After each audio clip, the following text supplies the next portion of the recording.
Ito daanan dito, grabe. Sobrang liblib. Papunta sa may site.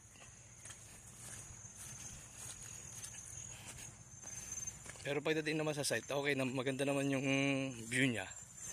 Ito lang talagang daanan pa sa ngayon, pangit. Papunta ron.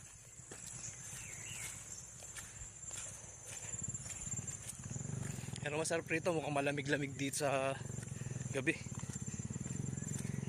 Kasi mapuno. Ayan, ito yung pinakapatag na daanan. Ngayon, susuungin naman natin yung papataas, paahon na puro putik. Kaya kailangan dito pagka pumunta ka, kailangan nakabota ka. Medyo malayo rin pagka sa site. Ito na yung yung part na daanan pataas, palabas ng highway.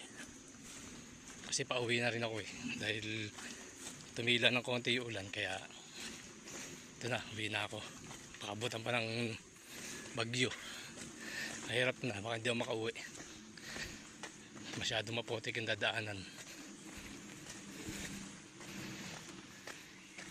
Patirik yan, pataas.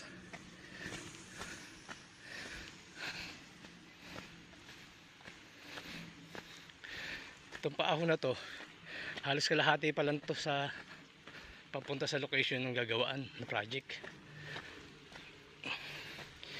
Dalawang paahon pa yan. Pag-ahon dito patag, tapos paahon uli doon sa pangalawang paahon bago sumapit ng highway. Yun ang maputik talaga, nakakahingal. Ito na isang paahon na sasabi ko na, boss, grabe ang putik.